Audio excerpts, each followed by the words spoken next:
예, 좌우에 계신 분들과 서로 인사하겠습니다. 사랑합니다. 건강하십시다. 형통하십시오.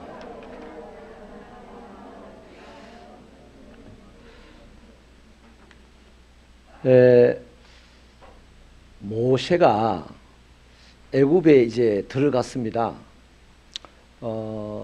얼마 전에 지팡이가 뱀이 되고 뱀이 지팡이가 되고 또 가시덤불 속에 꺼지지 않는 불 가운데서 하나님이라고 하는 분의 음성을 듣고 또 자신의 손이 문둥병이 걸렸다가 또 문둥병이 낫기도 하고 이렇게 하나님에 대한 굉장한 경험을 하였기 때문에 하나님과 자신의 단 둘 사이에서는 믿음에 있어서 아무런 손상을 받지 않을 것입니다. 이미 하나님을 경험했기 때문에. 그러나 이제 하나님께서 가라고 한 애굽에 들어갔을 때는 또 좀 생각이 다를 겁니다. 그때 그 역사에 있었던 하나님이 안 하면 어떡하지? 이런 생각이 들면 어떻겠습니까? 애굽의 바로 왕을 보니까요, 하나님은 당시의 사람들이 거의 몰라요. 이스라엘 백성들도 경건한 사람들이나 알까? 나머지 사람들은 허미하게 이제 하나님을 아는 거죠. 그냥 조상들에게 역사하셨던 하나님 정도로. 근데 애굽에 있는 이스라엘 그 백성들과 애굽 사람들, 모든 세상 사람들은 바로를 신으로 생각했습니다. 바알 신의 아들이라, 태양 신의 아들이다, 이렇게 생각을 했는데, 뭐 충분히 그렇게 생각을 할 만한 것이 돈이 엄청나게 많아요. 예. 오늘로 치면 빌 게이츠 한 500명, 빌 게이츠 한 500명 정도 될까요?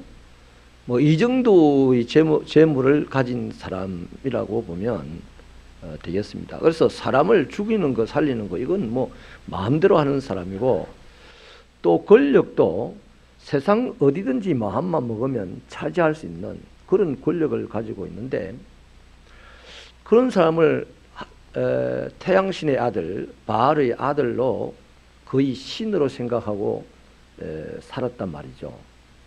그러니까 자기 자신만 경험한 이 하나님을 지금 모시고 모든 사람이 신이라고 하는 바알에게 갔어요. 그런데 그 앞에 섰을 때 그 애굽 국경을 넘어가면서 상당한 또 갈등이 일어날 겁니다. 바알 앞에 지금 내가 가기는 가는데 지난번에 역사했던 그 하나님의 역사가 거기 가서도 일어나겠나? 어떡하지? 안 일어나면 뭐 이런저런 갈등이 생겼을 거예요. 그러나 그 갈등 속에서도 하나님을 거역하지 못하고 이제 갔습니다. 가서 아론을 만나고 또 이스라엘 백성들을 만났는데, 전장의 내용이 뭐냐면요, 마지막 부분에 보면 백성들이 모세가 전하여 준 말을 듣고요 믿었다 했습니다. 천만다행이죠.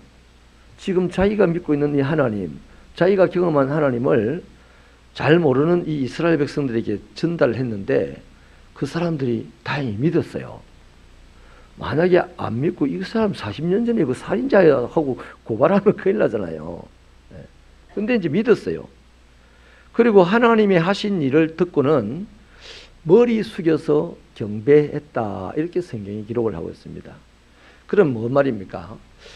예, 지금 우리 눈에 보이는 사람, 신이 저 바알 신을 섬기는 바알의 아들 바로가 우리 눈에 보이는 신이었고, 여태까지 또 이 애굽의 사람들 모두가 신으로 생각하고 있는데, 모세 당신이 말하는 하나님이 우리의 신이라는 것을 우리가 믿겠고, 그 하나님이 그런 역사를 일으켰다고 하니까 정말 놀라운 분이네요. 그러므로 우리가 당신이 비전을 제시한 대로 가나안으로 가지요, 이랬다는 얘기입니다. 자, 그러니까 이제 모세가요, 자기 혼자가 아닙니다. 하나님을 믿는 사람이 자기 혼자가 아니고 지금 이제 애굽에서 고생하던 이 이스라엘 백성들 전체가 하나님을 믿기로 작정된 사람이에요. 가다가 배반 때리긴 때리죠, 나중에. 지금 오늘 본문에도 배반을 때리는 일들이 생깁니다. 우리 새벽기도 성도 여러분, 저는 하나님을 믿습니다. 부족하지만, 미련하지만. 여러분 하나님을 믿으십니까? 자, 저도 하나님을 믿고 여러분도 하나님을 믿고 공교롭게도 이 불교가 왕성한 이 지역에 하나님을 믿는다고 고백한 우리가 하나님의 집에 모여서 하나님이 주신 비전을 가지고 달려갑니다. 끝까지 달려갈 수 있는 분들 되시길 바랍니다. 상황이 어떠니 기분이 어떠니 네가 이렇고 내가 저러니 어떠니 이게 아니라 그런 거 다 소용없어요.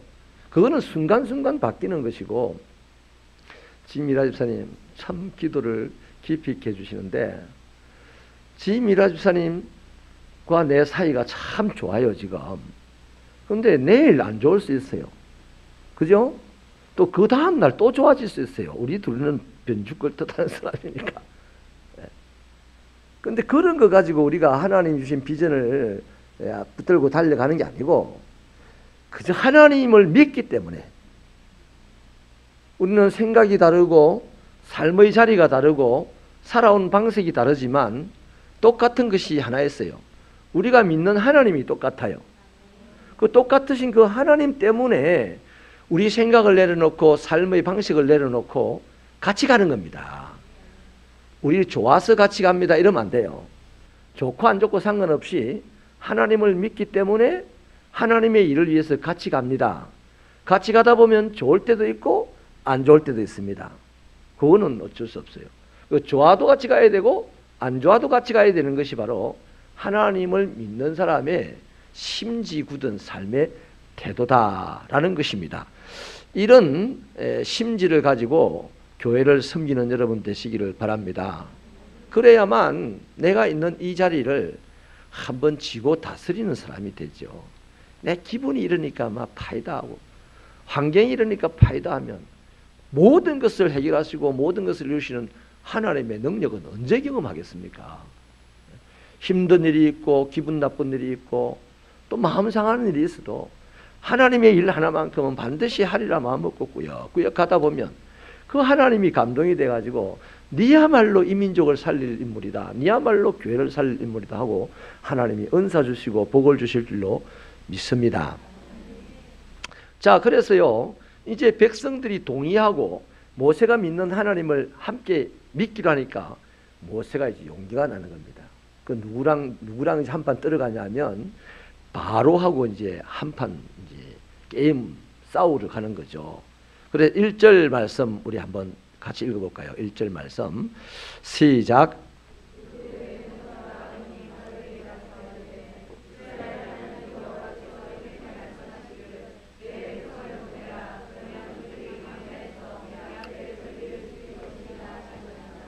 아멘.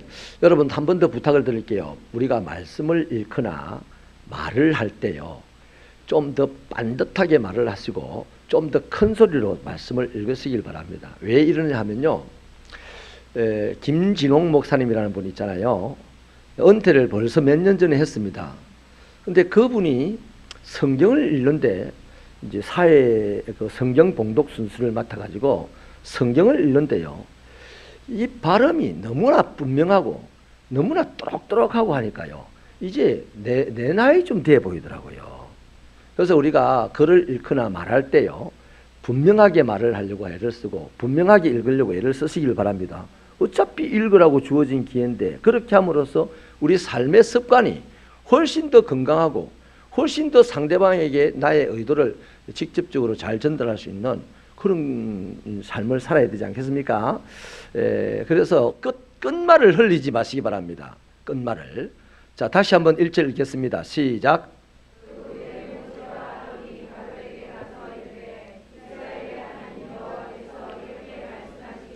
내 백성을 보내라. 그러면 그들이 광야에서 내 앞에 절기를 지킬 것이니라 하셨나이다. 아멘. 자, 이제 백성들을 등에 업고요 하나님을 믿는다고 하는 백성들을 등에 입고 자기 혼자 가는 게 아니잖아요. 이제 백성들과 더불어서 바로에게 가가지고 요구를 한 것이 바로 이스라엘 백성들을 내어보내라. 하나님 앞에 나가서 절기를 지킬 것이다. 자, 이러자 바로가 뭐라고 답변하냐면 나 하나님을 모른다 그래요. 하나님 누구냐 그럽니다. 그러자 모세가 다시 한번 사흘 길 광야로 나가서 여호와께 제사를 드려야 된다. 그러니 허락하라 이럽니다. 그래서 바로는 또 한 번 더 말하기를 네가 틀림없이 이스라엘 백성들의 노력을 쉬게 하려는 의도가 있거나 아니면 다시 말하면 네가 게으르거나 아니면 수요가 많아졌다고 지금 내한테 한판 맞짱 뜨자는 소리구나 이렇게 이제 바로가 받아들이는 거예요. 네 말이 뭐 예배를 드리러 간다고 그 예배를 드리러 가는 건 이 바로가 관심이 없어요. 또 하나님을 몰라요 자기가. 그런데 모르는 신에게 바알 신도 아니고 모르는 신에게 예배를 드리러 가겠다. 이거는 틀림없이 일하기 싫어서 하는 소리다. 그게 아니면 이스라엘 사람들이 지금 좀 많아졌다 보니까 너희들이 이제 사람 수 가지고 한번 대어드는 거구나. 이렇게 바로가 이제 받아들이고 말았습니다. 그래서 6절부터 9절에 바로가 이제 정책을 펴는데요. 무슨 정책을 펴냐면 노동을 무겁게 하고 난데없이 나타난 이 모세의 말에 현혹되지 말게 하라. 이런 이제 정책을 펴게 하는 거죠. 그래서 강제 노동을 아주 무겁게 시키는데 벽돌에 쓸 짚을 주지 않고요. 벽돌을 만들겠다는 거죠. 재료를 안 주고 벽돌을 만들 때 이 벽돌을 옛날과 똑같은 숫자로 만들어내라. 그러자 이제 이스라엘 백성들이 온 땅에 그냥 다니면서 일을 안 하는 시간에는 짚을 구해야 됩니다. 짚을 다 못 구하니까 이제 그 벼베기 하고 나면 뿌리 그것도 뽑아와 가지고 이제 막 모아야 돼요. 그리고 다음날 해 뜨면 이제 그걸 가지고 그 벽돌 만드는 흙에 이겨서 만들어야 되는 거예요. 옛날에는 흙도 짚도 다 줬는데 이제는 흙만 주면서 짚을 안 주는 거예요. 짚은 너희들이 챙겨서 만들어라. 그러니까 일이 어떻게 됩니까? 2배로 과중되게 되었어요. 그러면서 이제 전략적으로 이렇게 낮밤 없이 일을 하게 되면 저 모세가 하는 말 들을 새가 없다. 들을 시간이 없다. 그러니까 모세의 말을 거짓말로 그냥 치부해버리면 된다라는 정책을 편 것입니다. 그래서 그 결과가 12절인데요. 12절 말씀 같이 한번 읽어보십시다. 12절 시작.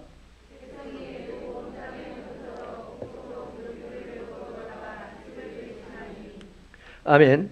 자, 그렇게 일을 했는데도 결국에는 벽돌 숫자를 할당량을 다 못 만들어내고 매를 맞아야 합니다. 그래서 이제 이스라엘 백성들 중에서 이제 우리나라 말로 하면 노가다 반장으로 임명된 이스라엘 백성 기록원이라고 하죠. 그 기록원이 이제 바로 왕에게 가서 호소하기를 이제 표현이 굉장히 우리가 슬픈 표현을 합니다. 우리는 당신의 종입니다. 이 말이에요. 근데 당신의 백성들이 우리를 때립니다. 그 당신들의 백성들이 지금 죄를 짓고 있어요. 이렇게 이해합니다. 어때가 슬픕니까? 하나님의 종이라고 해야만 될 사람들이 바로를 보고 바로가 좀 때린다고, 바로가 좀 무섭다고 당신의 종들인 우리를 당신의 백성들이 학대합니다. 그러니까 당신들의 백성들에게 죄를 물어야 되지 않겠습니까? 이렇게 말을 합니다. 말이 참 그럴싸하지만요, 그 말의 뼈대를 추려보면 너무너무 슬픈 얘기입니다. 제가 아프리카에 갔을 때요, 아프리카 그 서부 아프리카 지역의 그 흑인들이 키들이 평균 키가 190이래요. 192 평균 키가. 그러니까 2m 7cm 이런 사람들이 어마어마하게 많은 거죠. 덩치도 그냥 몸무게가 보통이 100kg에 100kg. 어마어마한 드럼통 같은 사람들인데 이 사람들 머리가 이제 문제가 있는 거예요. 저희가 그 캐리어를 이렇게 뭐 들고 갔는데 8명이 들러붙어 가지고 캐리어를 이렇게 들고 가더라고요. 이렇게. 양쪽에 4명씩 캐리어를 이렇게 손가락을 이래 가지고 들고 막 다니는 거예요. 좋아가지고 막 이렇게 다니는 거예요. 뭐가 있냐면 노예 근성이 있는 거예요. 눈에 힘만 주고 쳐다봐도 어쩔 줄 모르고 막 이러는 거예요.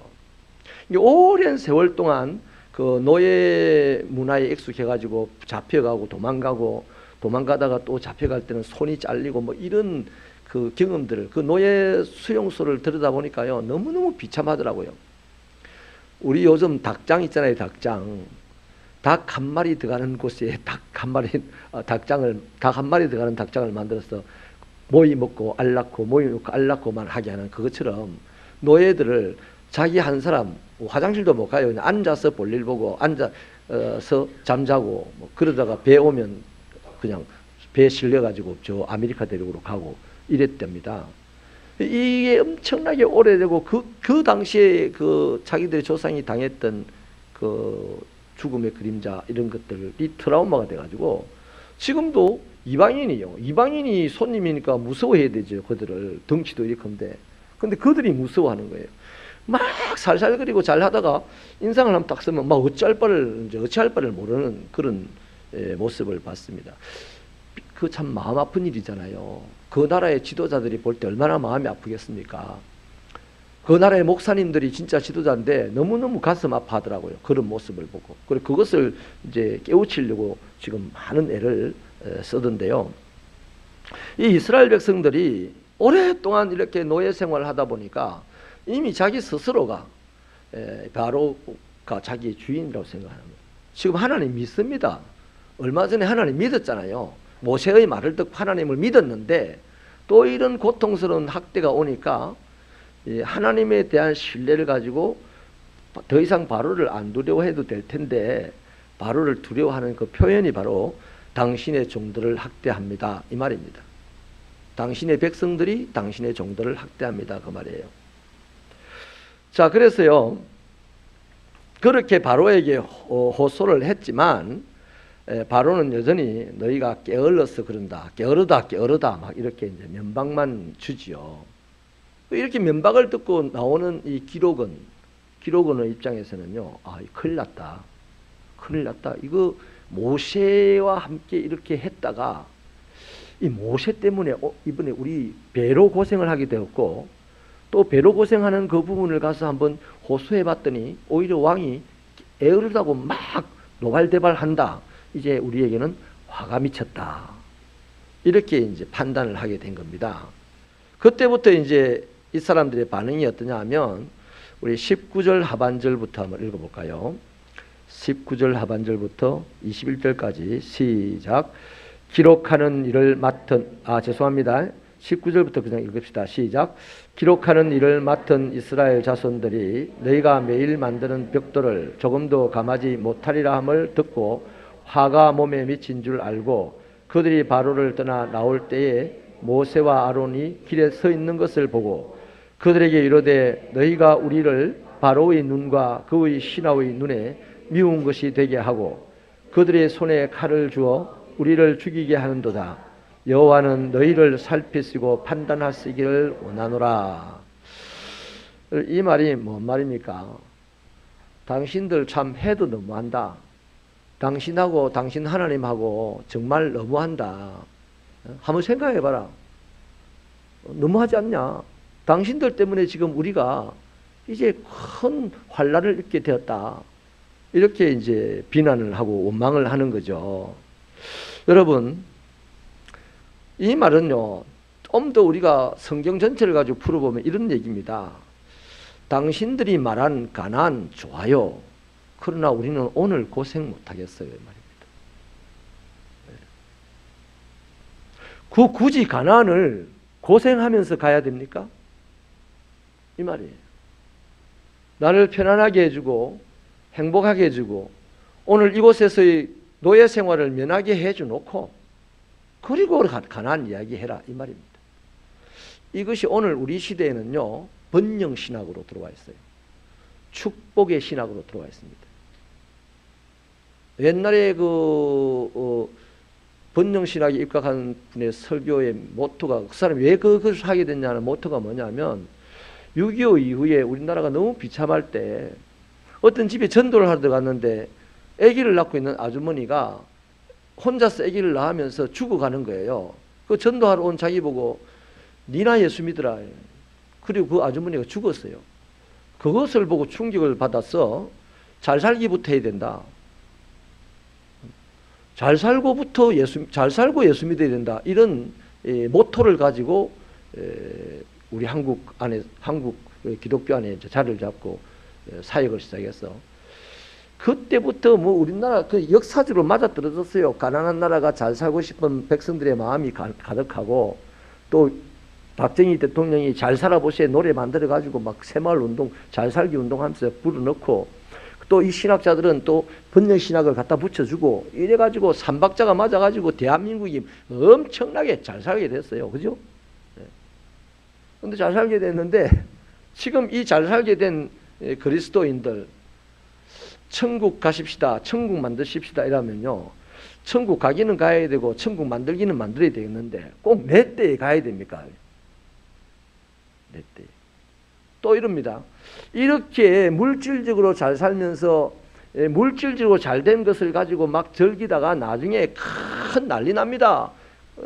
그 나사로 앞에서 잘난 척하고 부자인 척 했던 그 부자, 어리석은 부자를 보세요.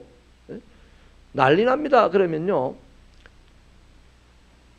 그건 그때 가봐야 알고, 그건 그때 가봐야 알고. 우리는 그렇게 하다가 마지막 순간에 절묘한 타임에 회개하고 돌아오면 되지 않냐.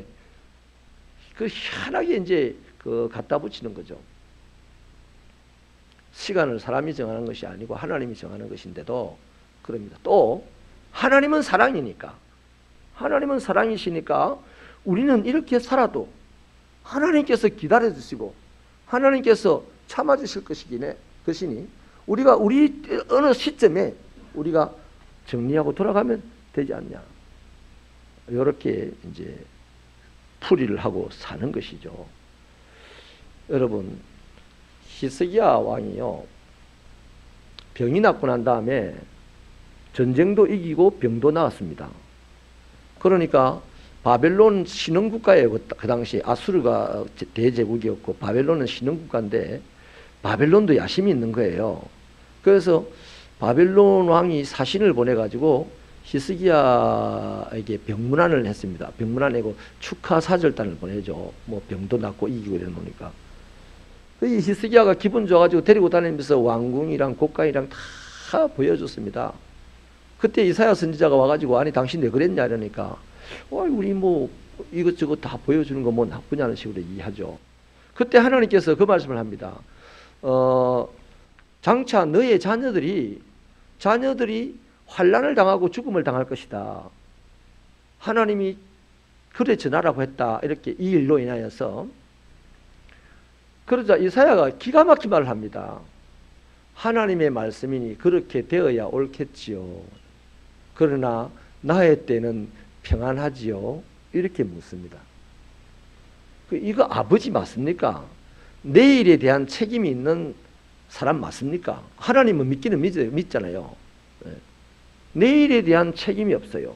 내 자녀들의 앞날에 대한, 내 자녀들의 생명의 안위에 대한 관심은 전혀 없고 오늘 자기 생명만 안전하면 된다는 이런 아버지가 히스기야입니다. 그 므낫세가 그냥 므낫세가 된 게 아니에요. 그 일련의 그런 자식은 부모 때문에 그 자식이 됩니다. 인정하시면 아멘 하십시다.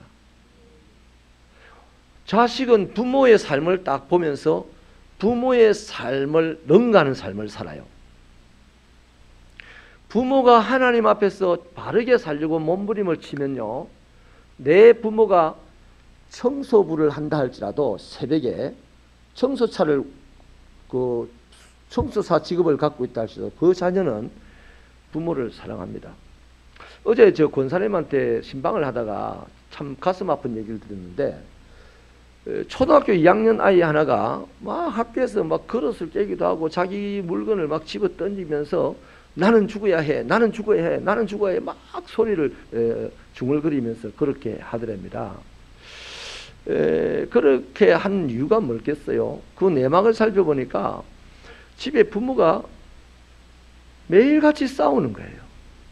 이게 어린 아기가 초등학교 2학년 때 그 말을 하는 정도가 됐다면 이 아기는 4살, 5살 때 이미 그 경험을 하는 거예요. 집에 있을 때 엄마 아빠가 맨날 싸우는 걸 보는 거예요. 그러면 이 아기의 마음에요, 여러분, 아기는 생명을 가지는 순간부터 죽음에 대한 겁을 냅니다.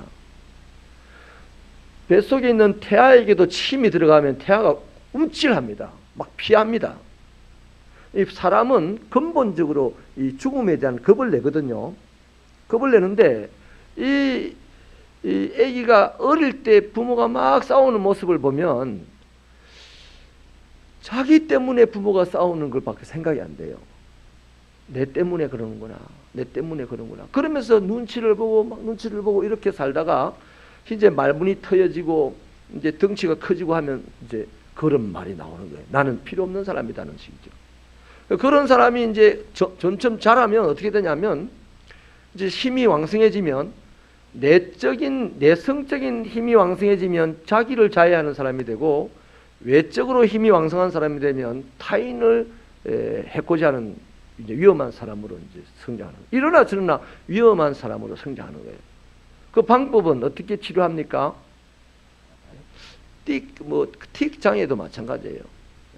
대체로 부모의 삶에 원인이 있어요. 그 부모가 빨리 변해야 됩니다. 애 보고 그러지 마라 그러지 백날 말해도요 소용없어요. 애들은 듣는 귀로 자라는 게 아니고요 보는 눈으로 자랍니다. 눈으로 자라요. 그러니까 오늘 믿는 부모들이요 애들 보고 신앙생활 잘해라 뭐 열심히 예배드리라 이건 말하지 마세요. 내가 신앙생활 잘하고 내가 열심히 예배드리면요 애는 반드시 그렇게 되게 돼 있어요. 되게 돼 있다고요. 그런데 내가 신앙생활을 잘 안 하고 내가 예배를 잘 안 드리면서 예배 드려야 되는 건 알아야 되고 신앙생활 해야 되는 건 알기 때문에 그 아는 지식 가지고 네 예배 드리라 네 신앙생활 잘해라 이렇게 말하면요 애가 겉으로는 말 안 해요. 힘이 없으니까 속으로 이럽니다. 아빠가 예배 잘 드리세요. 아빠가 신앙생활 잘했어요. 그럽니다. 이해되시면 아멘입니다. 그 히스기야는 자신이 교만하게 이겼다 자기가 기도해서 병 나았다는 이러한 자랑스러운 마음을 가지고 전략을 가지고 쳐들어올 전략을 가지고 찾아온 그 사람들에게까지 그것을 무방비하게 이렇게 다 보여줬단 말이죠. 지도를 다 만들어줬다는 거죠. 그 당연히 쳐들어오면 이제 정보가 있어서 다 끝나는 건 당연한 거죠. 하나님이 그냥 죽는다는 얘기가 아니잖아요. 그 네 자식들은 죽을 거다 그러니까 하나님의 말씀이니 그렇게 돼야 되죠. 이래놓고 나의 때에는 평안하지요. 이런 부모가 어디 있습니까? 이런 부모가. 여러분 오늘 이 이스라엘 백성들도 마찬가지입니다. 이제 하나님을 모세를 통하여서 믿기로 했고 모세와 의기투합해서 이제 바로 왕 앞에 가서 우리를 이제 보내달라고 하기로 했으면 당연히 어려움이 오는 거 아니겠습니까? 뒤집어 말하면 애굽에서 400년 동안 살면서 적어도 170년 정도를 강제 노동에 시달리면서 살아왔던 이 이스라엘 백성들이 떠나가려고 할 때 좋은 자리가 있다 해서 간다고 할 때요 애굽의 입장에서는 이 사람들 때문에 애굽의 경제가 지금 유지되고 있는데 안 보내주려고 하는 건 당연한 거 아니겠습니까? 그러면 가려고 하고 붙잡고 있고 그 사이에 서로가 서로를 땡기는 그 힘이라는 반작용이 아프지 않겠어요? 그래서 그들은 당연히 고생을 더하는 건 당연한 겁니다. 그런데 가나안은 가도 좋지만 가나안 가는 것보다도 이곳에서 내가 노예 생활 안 하게 해달라는 이제 이 생각이 나오는 거죠. 여기서 여러분 우리를 여기다 그대로 적용을 해보십시다. 우리는 세상의 죄악 가운데서 건진받은 사람들입니다. 이제 우리가 가야 되는 곳은 궁극적으로는 천국이잖아요. 그 다음에 실질적으로는 행복입니다. 행복.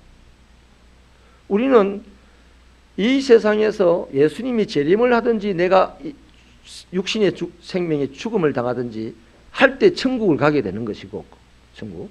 그 길을 향해 지금 가고 있습니다.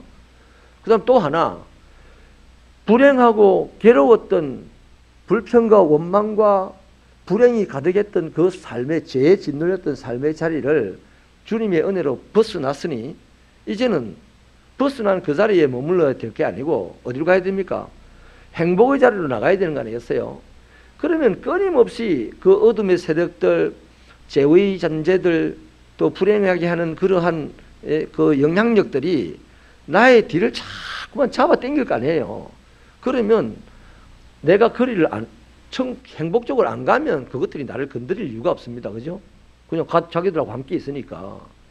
그런데 문을 열고 이제 행복적으로 나가려고 하니까 가지 말라고 막 당기는 거예요.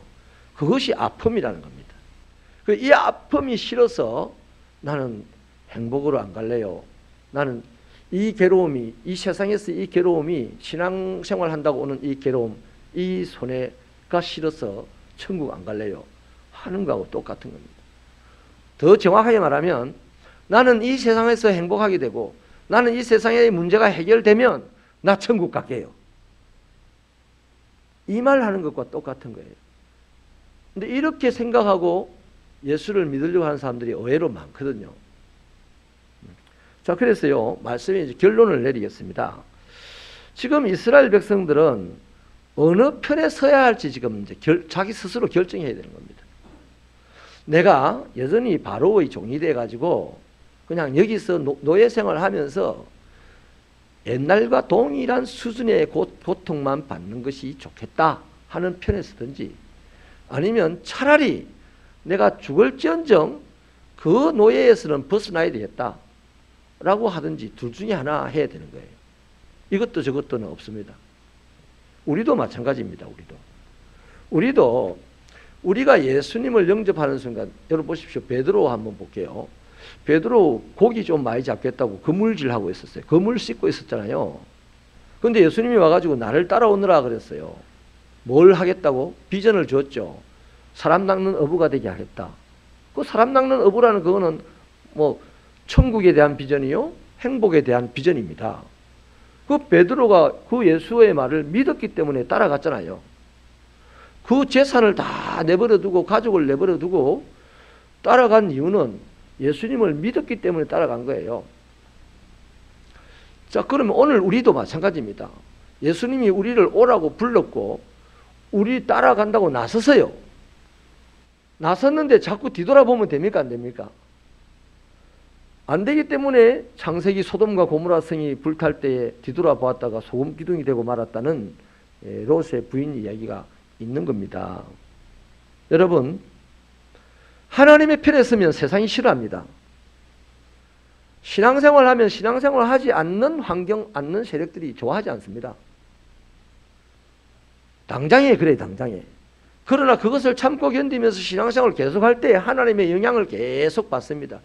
뭐 신앙생활을 하기로 작정하는 순간 하나님의 영향이 확 밀려와가지고 내가 하나님처럼 되고 이런 게 아니단 말이에요. 신앙생활을 하기로 작정한 순간부터 우리는 한 걸음 한 걸음 하나님을 닮아가게 돼 있단 말이죠.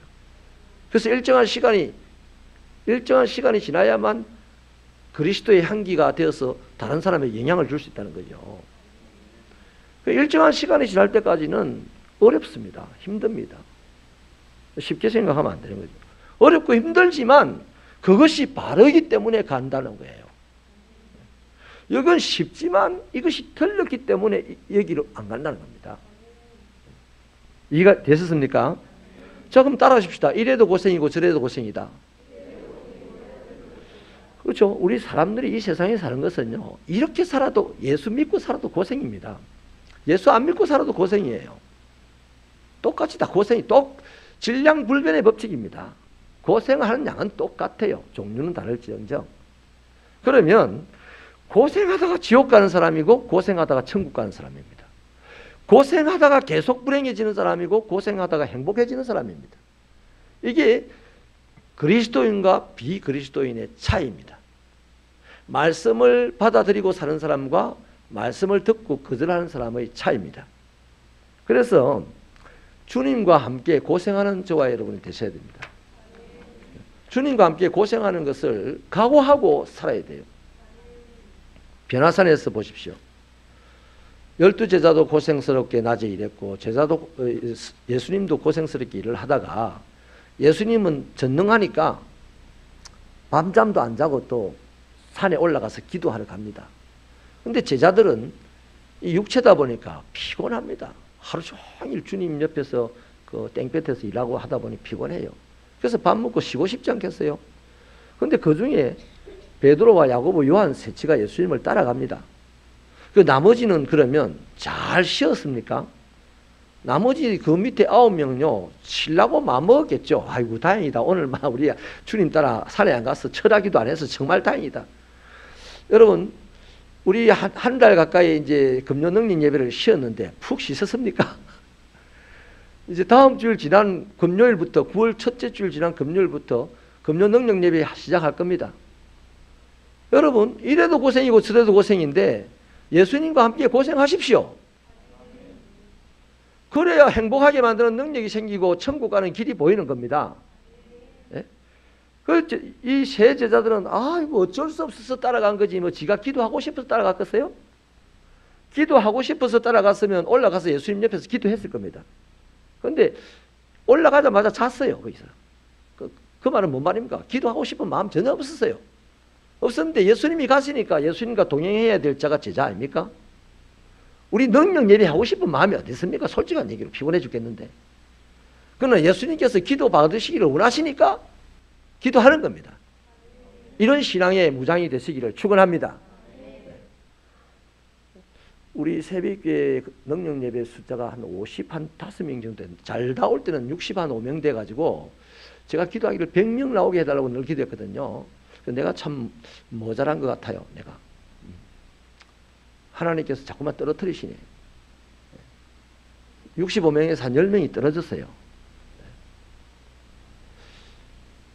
주님의 마음을 품고 주님과 동행하고 싶은 여러분들 되시길 바랍니다. 언젠가 빛을 볼 날이 있을 겁니다. 언젠가 크게 역사할 날이 있을 줄 믿습니다. 그 세 제자는요, 올라가서 이슬이 내리는 것을 그냥 축축한 나무 밑에서 그냥 잤잖아요. 그러나 자다가 뭘 봅니까? 기가 막힌 걸 보잖아요.